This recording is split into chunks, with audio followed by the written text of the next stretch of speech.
नमस्कार भक्तों, स्वागत है आप सभी का आपकी अपने प्रिय चैनल धर्मयोग टीवी में। भक्तों, अभी 2 दिन पहले की कथा में गुरुजी ने बताया कि कई व्यक्ति होते हैं जो घर के बाहर शाम के समय दीपक जरूर जलते हैं। कई माताएं बहनें होती हैं जो सुबह और शाम के समय दीपक जरूर जलती हैं।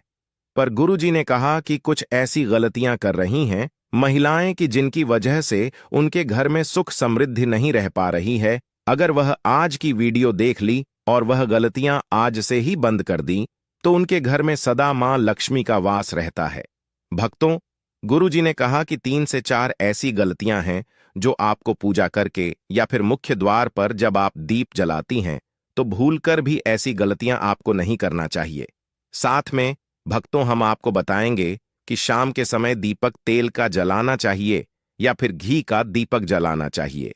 भक्तों, दीपक मिट्टी का जलाना चाहिए कि फिर आटे का दीपक जलाना चाहिए।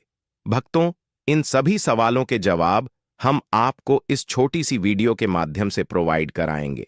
भक्तों, अगर आप माता लक्ष्मी को मानते हैं, भगवान विष्णु को मानते हैं, तो अभी इस वीडियो को सच्चे हृदय से लाइक कर दीजिए और कमेंट बॉक्स में लिख दीजिए जय मां लक्ष्मी, जय भगवान विष्णु, जिससे कि सभी देवी देवताओं की कृपा आप पर एवं आपके पूरे परिवार पर बनी रहे। भक्तों, कहा जाता है कि संध्या काल का दीपक हमारी जिंदगी को बदल भी सकता है और बर्बाद भी कर सकता है। इसलिए संध्या काल का दीपक आप जलती हैं तो कुछ नियमों का पालन करना आपको बेहद ही जरूरी और खास है। और साथ में हम आपको बताएंगे कि संध्या काल का दीपक कितने बजे से कितने बजे के बीच में जलाना चाहिए, जो कि बहुत ही शुभ माना जाता है, मंगलकारी माना जाता है और माता लक्ष्मी की ऐसे व्यक्ति के ऊपर आजीवन कृपा बरसती है। माता लक्ष्मी दोनों हाथों से ऐसे व्यक्ति के ऊपर धन की बारिश करती हैं, जिससे कि व्यक्ति की हर मनोकामना इच्छा पूरी हो जाती है। हम आपको सभी जानकारी इस छोटी सी वीडियो के माध्यम से प्रोवाइड कराएंगे, इसलिए आप इस 6 से 7 मिनट निकाल की इस वीडियो को आप पूरा देख लेना, जिससे कि आपको समझ में आ जाएगा कि आप अपने घर में जो भी दिक्कत परेशानी चल रही है उसे कैसे दूर कर सकते हो। एक छोटा सा दीपक आपकी जीवन में इतना बड़ा बदलाव ला सकता है जिसकी आपने कभी अपने जीवन में कल्पना भी ना की होगी। तो कई लोग होते हैं जो वीडियो को काट काट कर देखते हैं, बीच बीच में से देखते हैं। भक्तों, ऐसे व्यक्ति को जीवन में कभी सफलता हासिल नहीं होती। जो भी भक्ति वीडियो को बीच बीच से देखा है, माता लक्ष्मी की वीडियो को काट काट कर देखता है, इसलिए आप वीडियो को पूरा ही देखें, आधा अधूरा भूल कर भी ना देखें। चलिए बारी बारी से सभी बातों को जान लेते हैं। जय मां लक्ष्मी, जय भगवान विष्णु। माताएं एवं बहनों, धर्मयोग टीवी का संकल्प है जन सेवा जन कल्याण करना। भारत के हर एक नागरिक को यह जानकारी बिल्कुल ही फ्री माध्यम से प्रोवाइड करना। भक्तों, अपने घर में पूजा पाठ और त्योहारों के समय दीपक तो हम सभी जलाते हैं, लेकिन कई बार अनजाने में हम कुछ ऐसी गलतियां कर देते हैं जिसका हमें नुकसान उठाना पड़ता है।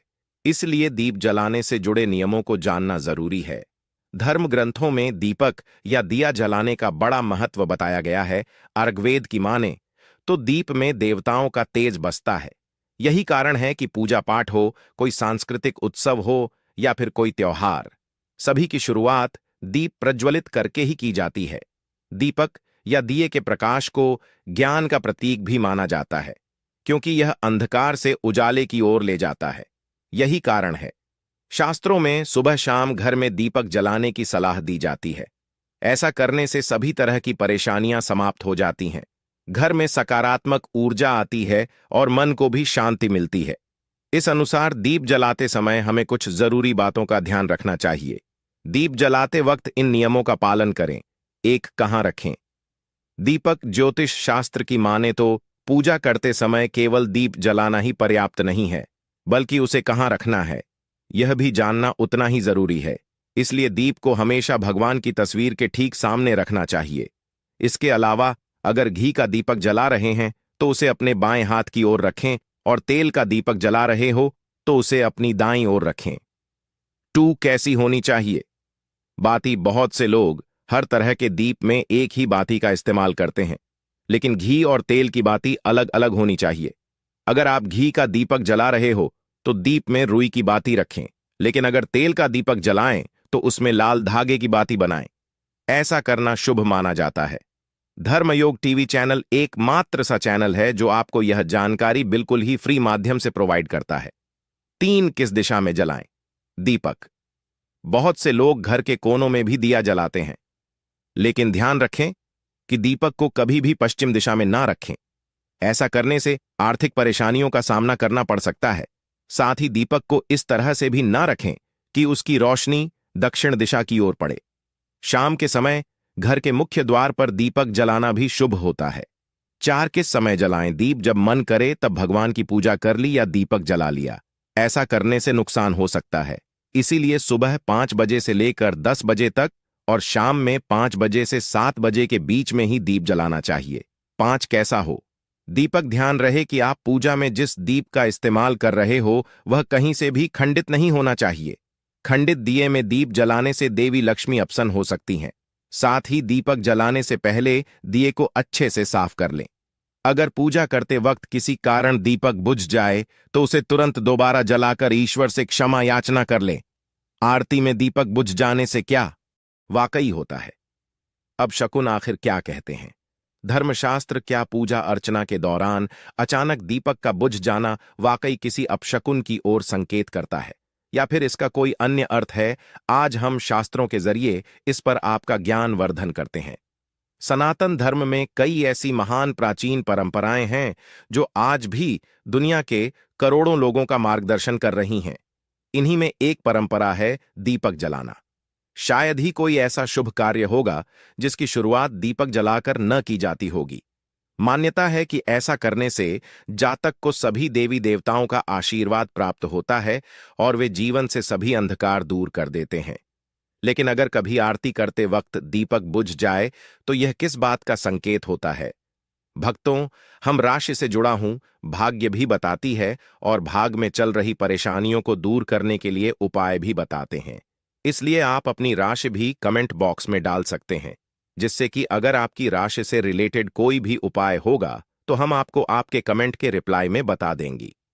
आइए आज इसके बारे में विस्तार से बताते हैं देवी देवताओं के नाराज होने के संकेत। धर्मशास्त्रों के मुताबिक पूजा के दौरान दीपक के बुझ जाने का अर्थ यह होता है कि देवी देवता आपसे नाराज हैं। ऐसा होने पर पूजा करने वाले की मनोकामनाएं पूर्ण होने में बाधा आती हैं। ऐसी स्थिति में हाथ जोड़कर ईश्वर से सच्चे मन से क्षमा मांग सकते हैं और दोबारा से दीपक प्रज्वलित कर सकते हैं। सच्चे मन से आराधना न करना भी एक वजह। पूजा के दौरान दीपक बुझ जाने का एक अर्थ यह भी होता है कि व्यक्ति सच्चे मन से ईश्वर की आराधना नहीं कर रहा है। इसकी वजह मोबाइल का इस्तेमाल या दूसरी बातों का ध्यान हो सकता है। ऐसे में बेहतर रहेगा कि पूजा अर्चना से पहले आप अपने सारे गैजेट्स बंद कर दें। किसी अनिष्ट का संकेत होता है दीपक का बुझना। आरती के समय दीपक का बुझना किसी अनिष्ट के होने का संकेत होता है। ऐसे में बेहतर रहेगा कि पूजा शुरू करने से पहले आप उसमें पर्याप्त घी तेल डाल लें। साथ ही उसकी बाती की लंबाई भी एक बार जांच लें। अगर आप इन सावधानियों का ध्यान रखेंगे तो निश्चित रूप से दीपक देर तक जलता रहेगा।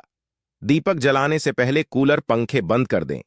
आप जिस जगह पूजा कर रहे हो वहां पर कूलर पंखे बंद कर दें।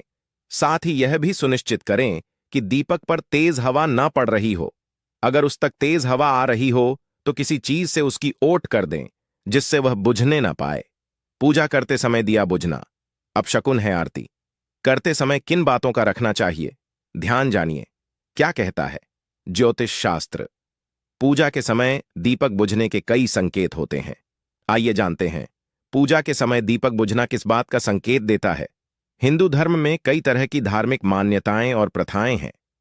पूजा के दौरान दीपक बुझना अशुभ माना जाता है। हम किसी भी धार्मिक समारोह में दीपक जलाते हैं, वहीं किसी भी कार्यक्रम की शुरुआत दीपक जलाकर ही किया जाता है। मान्यता के अनुसार दीप जलाकर देवताओं की आरती करने से उनका आशीर्वाद प्राप्त होता है। दीप जलाकर आरती करने से जीवन का अंधकार दूर होता है और जीवन में प्रकाश और ज्ञान आता है। पूजा के दौरान अगर दीपक बुझ जाए तो क्या होगा, आइए इसके बारे में जानते हैं। पूजा के समय दीपक बुझने से नहीं पूरी होती मनोकामना। ज्योतिष शास्त्र के अनुसार ऐसा माना जाता है कि पूजा के दौरान अगर दीपक बुझ जाए तो पूजा करने वाले की मनोकामना पूरी होने में बाधा आती है। पूजा में दीपक बुझना देवताओं की अप्रसार के समय दीपक का बुझना इस बात का भी होता है। संकेत वहीं ऐसी भी मान्यता है कि दिया बुझना इस बात का संकेत है कि व्यक्ति ईमानदारी से भगवान की पूजा नहीं कर रहा है। हालांकि दीपक के बुझने के और भी कई कारण हो सकते हैं। विद्वानों का मत है कि यदि किसी पूजा के दौरान दीपक बुझ जाए तो आप हाथ जोड़कर भगवान से क्षमा मांग सकते हैं और फिर से दीपक जला सकते हैं। पूजा आरती करते समय इन बातों का रखें ध्यान। ज्योतिष के अनुसार पूजा आरती के दौरान दीपक के संबंध में कुछ विशेष सावधानियां बरतना बहुत जरूरी है। किसी भी व्यक्ति को इस बात का पूरा ध्यान नहीं रखना चाहिए कि पूजा या आरती के दौरान दीपक बाहर ना जाए। इसलिए दीपक बनाते समय इस बात का पूरा ध्यान रखना चाहिए कि दीपक में पर्याप्त मात्रा में तेल या घी हो। हमें दिए में इस्तेमाल होने वाले रुई के बारे में अच्छी जानकारी होनी चाहिए। इससे उत्पन्न बत्ती ठीक से बनानी चाहिए। इस बात का भी ध्यान रखना चाहिए कि जिस स्थान पर आरती की जा रही हो उस स्थान पर हवा बहुत तेज ना चले। अगर पंखा कूलर इधर उधर चल रहा है तो उसे बंद करना एक अच्छा विकल्प है। चलिए अब जान लेते हैं शाम के समय दीपक किस प्रकार से कौन सी जगह और किन नियमों का पालन करते हुए जलाना चाहिए जिससे कि माता लक्ष्मी दोनों हाथों से ऐसी व्यक्ति के ऊपर धन बरसते हैं। जो व्यक्ति इस तरह से दीपक जलता है जिस तरह से अब हम आपको बताने जा रही हैं, अभी तक आपने कमेंट बॉक्स में जय मान लक्ष्मी ना लिखा हो तो जरूर लिख दीजिए, क्योंकि ऐसी ज्ञानवर्धक जानकारी आपको कहीं और प्राप्त नहीं होगी जो आपको धर्मयोग टीवी चैनल करवाता है। इस समय जलाए दिया। शाम के समय मुख द्वार पर दीपक जलाने से व्यक्ति को बहुत से लाभ मिलते हैं। इससे नकारात्मकता दूर होती है, साथ ही इससे राहु का दुष्प्रभाव भी कम हो सकता है। ऐसे में शाम को घर के मुख्य द्वार पर दीपक जलाने के लिए सबसे उत्तम समय शाम के 6 से 8 बजे के बीच का माना गया है। यहां रखें दिया। धार्मिक ग्रंथों के अनुसार शाम के समय दीपक को मुख्य द्वार पर जलाना बहुत ही शुभ माना गया है। द्वार पर दिए को इस प्रकार रखें कि जब आप बाहर निकले तो दीपक आपके दाहिनी ओर हो और दिए का बाती बाहर की ओर होनी चाहिए। ऐसी होनी चाहिए बाती आप घर के मुख्य द्वार पर सरसों के तेल या गाय के घी का दीपक जला सकते हैं। यदि आप मुख्य द्वार पर तेल का दीपक जला रहे हैं तो इसके लिए रुई के स्थान पर लाल धागे का इस्तेमाल करना ज्यादा शुभ माना जाता है। अगर नियमित रूप से दीपक जलाया जाता है तो घर में हमेशा सकारात्मक ऊर्जा सक रहती है। वास्तु दोष बढ़ाने वाली नकारात्मक ऊर्जा खत्म होती है। दीपक के धुएं से वातावरण में मौजूद हानिकारक सूक्ष्म कीटाणु भी नष्ट हो जाते हैं। दीपक अंधकार खत्म करता है और प्रकाश फैलाता है। मान्यता है देवी देवताओं को दीपक की रोशनी विशेष प्रिय है, इसीलिए पूजा पाठ में दीपक अनिवार्य रूप से जलाया जाता है। रोज शाम के समय मुख्य द्वार के पास दीपक लगाना चाहिए। यह दीपक घर में नकारात्मक ऊर्जा के प्रवेश को रोकता है। पूजा में घी का दीपक अपने बाएं हाथ की ओर जलाना चाहिए। तेल का दीपक दाएं हाथ की ओर रखना चाहिए। इस बात का विशेष ध्यान रखें कि पूजा के बीच में दीपक बुझना नहीं चाहिए। ऐसा होने पर पूजा का पूर्ण फल नहीं मिल पाता है। दीपक हमेशा भगवान की प्रतिमा के ठीक सामने लगाना चाहिए। घी के दीपक के लिए सफेद रुई की बत्ती उपयोग किया जाना चाहिए, जबकि तेल के दीपक के लिए लाल धागे की बत्ती श्रेष्ठ बताई गई है। पूजन में कभी भी खंडित दीपक नहीं जलाना चाहिए। धार्मिक कार्यों में खंडित सामग्री शुभ नहीं मानी जाती है। दीपक जलाते समय इस मंत्र का जाप करना चाहिए। मंत्र शुभम करोति कल्याणम आरोग्यम धन संपदा शत्रु बुद्धि विनाशाय दीपम ज्योति नमोस्तुते। इस मंत्र का सरल अर्थ यह है कि शुभ और कल्याण करने वाली, आरोग्य और धन संपदा देने वाली, शत्रु बुद्धि का विनाश करने वाली दीपक की ज्योति को नमस्कार है। शास्त्रों की मान्यता है कि मंत्र जाप के साथ दीपक जलाने से घर परिवार में सुख समृद्धि बनी रहती है। वास्तु दोष दूर होते हैं। जो लोग विधिवत पूजा अर्चना नहीं करते वे दीपक जरूर जलाते हैं। ज्योतिष शास्त्र में शनिवार की शाम को 4 जगह दीपक जलाना बहुत फायदेमंद बताया है। इन जगहों पर दीपक जलाने से सभी तरह के दोष दूर होते हैं और मनोकामना भी पूरी होती है। आइए जानते हैं शनिवार की शाम को किन 4 जगहों पर दीपक जलाना चाहिए, इस मंदिर में जलाएं। दीपक ज्योतिष शास्त्र के अनुसार शनिवार की शाम को शनिदेव के मंदिर में जाकर सरसों के तेल का दीपक जलाना चाहिए, लेकिन ध्यान रहे कि दीपक में काले तिल अवश्य डालें। ऐसा करने से शनिदेव की कृपा प्राप्त होती है और धन लाभ व गरीबी दूर होती है। साथ ही कई तरह की नकारात्मक घटनाओं से बचाव भी होता है। यहां दीपक जलाना शुभ। शनिवार की शाम को मेन गेट यानी मुख्य द्वार के राइट हैंड साइड की तरफ दीपक जलाना बहुत शुभ माना जाता है। ऐसा करने से माता लक्ष्मी प्रसन्न होती हैं और उनका घर में आगमन होता है, जिससे जीवन के सभी संकट दूर हो जाते हैं और परिवार में सुख समृद्धि बनी रहती है। साथ ही राहु का दुष्प्रभाव कम हो जाता है और घर की नकारात्मकता दूर हो जाती है। यहां दीपक जलाना बहुत कारगर माना जाता है। चमेली के तेल का दीपक जलाकर हनुमान चालीसा और सुंदरकांड का पाठ करें। ऐसा करने से हनुमान जी का आशीर्वाद प्राप्त होता है और सभी ग्रहों के अशुभ प्रभाव में कमी आती है। साथ ही नौकरी व कारोबार में उन्नति होती है। इस वृक्ष के नीचे जलाएं दीपक। शनिवार की शाम को शमी के वृक्ष के नीचे तिल के तेल का दीपक जलाना बहुत अच्छा माना जाता है। शमी के पौधे के नीचे तिल के तेल का दीपक जलाने से शुभ फलों की प्राप्ति होती है और शनि दोष से मुक्ति भी मिलती है।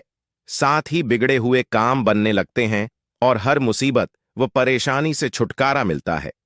रविवार के दिन तुलसी के पास क्यों नहीं जलाना चाहिए? दीपक शास्त्रों में रविवार के दिन तुलसी पूजन वर्जित है। इस दिन ना तो तुलसी के पौधे में जल चढ़ाना चाहिए और ना ही पूजा करनी चाहिए। यहां तक कि इस दिन तुलसी के पौधे को गलती से भी छूना भी नहीं चाहिए। ऐसा इसलिए क्योंकि ऐसा माना जाता है कि रविवार के दिन माता तुलसी विष्णु भगवान के लिए निर्जला व्रत रखती हैं, जिसकी वजह से इस दिन तुलसी के पास दीपक जलाना, जल चढ़ाना और इस दिन इनकी पूजा करना वर्जित माना गया है। तुलसी के पास दीपक कब नहीं जलाना चाहिए? धार्मिक मान्यता के मुताबिक तुलसी के पास सूर्यास्त के बाद भी दीपक नहीं जलाना चाहिए, क्योंकि शाम के समय तुलसी का पौधा सो जाता है, जिसकी वजह से पूजा स्वीकार्य नहीं मानी जाती। ऐसे में हमेशा सूर्यास्त के पहले ही तुलसी में दीपक जलाना चाहिए।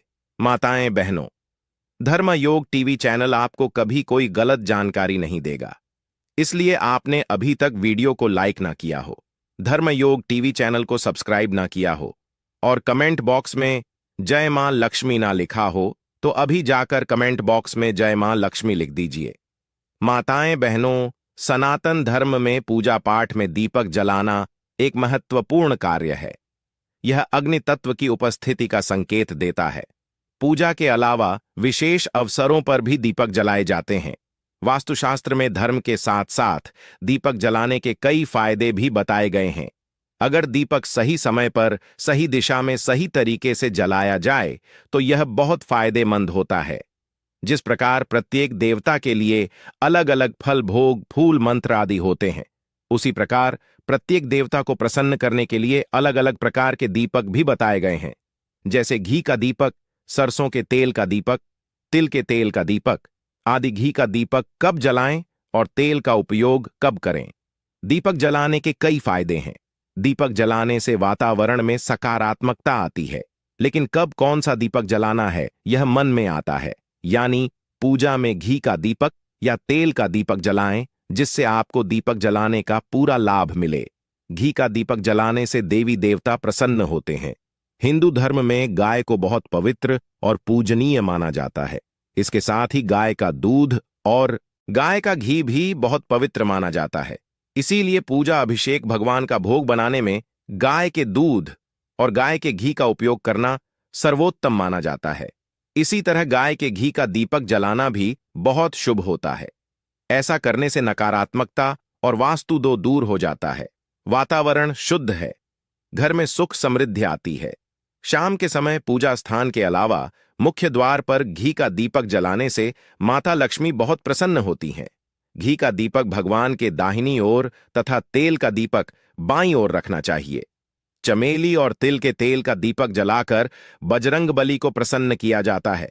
मंगलवार के दिन चमेली के तेल का दीपक जलाएं और हनुमान चालीसा का पाठ करें और बजरंगबली से सभी कष्टों को दूर कर सुख समृद्धि प्रदान करने की प्रार्थना करें। शनिदेव को प्रसन्न करने के लिए सरसों के तेल का दीपक जलाना चाहिए। ऐसा करने से क्षण दोष दूर होता है। धर्मयोग टीवी चैनल आपको यह भी बताना चाहेगा कि शनि पीड़ा दूर होती है, बाधाएं दूर होती हैं, उन्नति, सफलता, धन प्राप्ति का मार्ग खुलता है। तेल के दीपक का पूरा लाभ पाने के लिए हमेशा लाल धागे से बनी बत्ती या कलावा का उपयोग करना चाहिए। वैकल्पिक रूप से आप तिल के तेल के दीपक में लाल या पीली बत्ती लगा सकते हैं। वहीं घी के दीपक में हमेशा सफेद ऊनी बत्ती का इस्तेमाल करना चाहिए। दीपक जलाने का मंत्र। दीपक जलाते समय एक विशेष मंत्र का जाप करना भी बहुत लाभकारी होता है। इस मंत्र का जाप करने से दीपक जलाने का पूरा लाभ मिलता है। माताएं बहनों कमेंट करके जरूर बताएं। धर्मयोग टीवी चैनल की वीडियो आपको कैसी लगी? अगर वीडियो अच्छी लगी हो तो इस वीडियो को ज्यादा से ज्यादा शेयर करें और धर्मयोग टीवी चैनल को सब्सक्राइब करें। जय मां लक्ष्मी। दोस्तों, आप सभी लोग जानते हैं 31 दिसंबर 2025 यानी बुधवार को पड़ रही है पौष महीने की देवोठनी एकादशी। और दोस्तों, यह वह देवोठनी एकादशी है जो पौष महीने में पड़ने वाली सबसे बड़ी तिथि है, क्योंकि यह बुधवार के दिन पड़ रही है और इसका बहुत ही बड़ा और विशेष महत्व होता है। पूज्य गुरु जी ने कहा है कि अगर कभी भी मौका लग जाए और 31 दिसंबर पौष महीने की बुधवार पुत्रदा एकादशी को पड़ जाए तो आप लोग को 3 कील और धतूरे का उपाय तो अवश्य ही करना चाहिए। इन दोनों का संयोग बहुत कम आता है और इसी के साथ में गुरु जी ने अपनी शिव पुराण कथा में बताया है कि इस दिन आपको 3 कील और धतूरे का उपाय तो आपको अवश्य ही करना चाहिए, क्योंकि ऐसा दिन पूरे साल में सिर्फ एक ही बार आता है। और दोस्तों, आप सभी लोग जानते हो कि 31 दिसंबर बुधवार देवोठनी एकादशी का अगर सबसे बड़ा कोई उपाय है तो 3 कील और धतूरे का उपाय है। तो दोस्तों, इस बुधवार के दिन आप लोगों को इस 3 कील और धतूरे का उपाय को जरूर करना है। बहुत सारे लोग होंगे जिन लोगों ने इस उपाय को ना किया हो, मतलब पूरा साल निकल गया, उन्होंने किसी भी दिन इस 3 कील और धतूरे का उपाय को ना किया हो। पर दोस्तों, आपके पास एक आखिरी मौका बचा हुआ है जो कि 31 अप्रैल के दिन है। तो इस दिन आप लोगों को इस वाले उपाय को जरूर कर लेना है। भले ही आपने पूरे महीने भर इस उपाय को ना किया हो, पर अगर आपने इस पौष महीने के 31 दिसंबर बुधवार देवोठनी एकादशी के दिन अगर इस वाले उपाय को कर लिया तो आपको इस उपाय को करने का वह फल मिलेगा जिसकी आपने कभी कल्पना भी नहीं करी होगी। इसीलिए आप लोग इस वाले उपाय को एक बार जरूर कर लेना है, ताकि आप लोगों के हाथ से यह मौका ना जा सके और आपको इस उपाय को करने का फल मिल सके। दोस्तों, यह उपाय पंडित जी ने अपनी अभी की ही श्री शिव महापुराण की कथा में बताया है, जिस उपाय को आज हम आपको बहुत अच्छे से समझाने वाले हैं। इस वीडियो को देखने के बाद इस उपाय को समझने के लिए आपको कोई और वीडियो को देखने की जरूरत नहीं पड़ेगी। तो चलिए दोस्तों, उपाय को शुरू करते हैं। देखिए, ये इस पौष महीने के बुधवार रुथिनी एकादशी के दिन यह इतना खास होता है, इतना महत्वपूर्ण होता है। देखा गया है कभी कभी बड़े बड़े पूजा पाठ अनुष्ठान से जो मनोकामना पूर्ण नहीं होते, वह पौष मास के बुधवार पुत्रदा एकादशी के दिन एक छोटे से उपाय करने से ही आपकी मनोकामना पूर्ण हो जाती है। और बहुत सारे लोगों ने इस उपाय को किया भी है और उनको इस उपाय को करने का फल भी जरूर मिला है। अगर आप लोग भी इस उपाय को करना चाहते हैं तो आप इस उपाय को पहले अच्छे से समझ लेना, सुन लेना, उसके बाद करना। आपको इस उपाय का फल जरूर मिलेगा और इस उपाय को कर लेने से आपके घर में चाहे किसी भी प्रकार की दुख और समस्या क्यों ना चल रही हो, आपको उसका कारण भी नहीं पता है कि भाई यह समस्या किस कारण से चल रही है। उसका कुछ भी कारण हो सकता है, जैसे पितृदोष हो सकता है या किसी भी तरह का मंगल दोष भी हो सकता है। तो इस दिन आप लोगों को यह वाला उपाय कर लेना है। ये एक ऐसा उपाय है जिस उपाय को अगर किसी विशेष दिन पर किया जाए तो भाई उस विशेष दिन का जो है वह तो हमें मिलता ही मिलता है। पर हमने उस दिन पर इस उपाय को किया है तो हमें उससे भी बड़ा फल मिलता है, और फल बहुत जल्दी मिलता है, क्योंकि आप इस उपाय को बहुत ही बड़े और विशेष दिन पर कर रहे हो। तो चलिए अब उपाय के बारे में बात करते हैं। लेकिन उससे पहले आप लोगों को यह जानना आवश्यक है कि आखिर यह उपाय किस समय करना है, किसको करना है और कैसे करना है। तो चलिए हम आगे आपको वीडियो में एक एक करके बता देते हैं।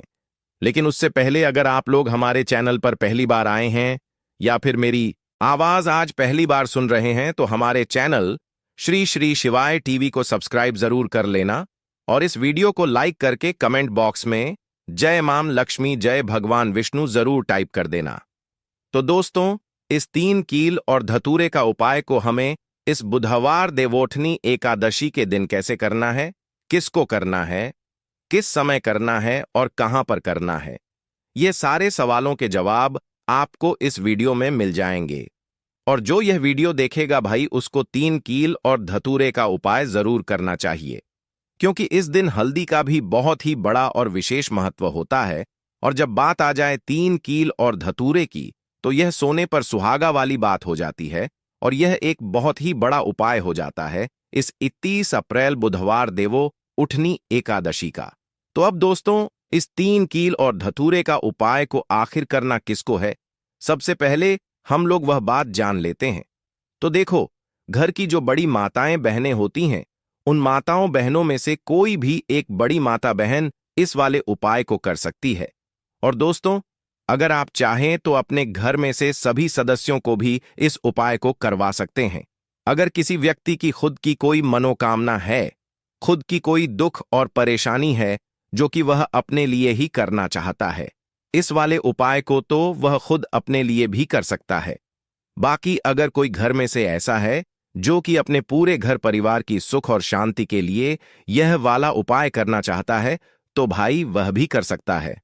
उसमें भी कोई दिक्कत वाली बात नहीं है।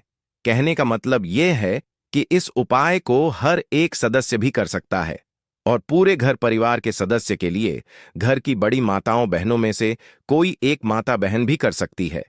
माताएं बहनें अगर घर में उपस्थित ना हो या वह यह वाला उपाय ना कर पा रही हो, तो फिर घर का कोई बड़ा सदस्य भी इस 3 कील और धतूरे का उपाय को कर सकता है। चाहे फिर वह पुरुष ही क्यों ना हो, उसमें कोई भी दिक्कत वाली बात नहीं है। अब दोस्तों, जो अगला प्रश्न निकल कर आता है वह यह आता है इस उपाय को लेकर कि आखिर इस उपाय को हमें किस समय करना है, सुबह के समय करना है कि शाम के समय करना है। तो देखो, इस वाले उपाय को आप लोग सुबह के समय भी कर सकते हो और शाम के समय प्रदोष काल में भी कर सकते हो। अब अगर आप पूछो कि भाई साहब, सबसे उत्तम समय कौन सा रहेगा इस 3 कील और धतूरे का उपाय को करने का, तो हम आपसे बस यही कहेंगे कि इस उपाय को आप सुबह के समय करेंगे तो ज्यादा बेहतर होगा। बाकी अगर प्रदोष काल शाम के समय भी करेंगे तो भी अच्छा होगा, उसमें कोई भी दिक्कत वाली बात नहीं है।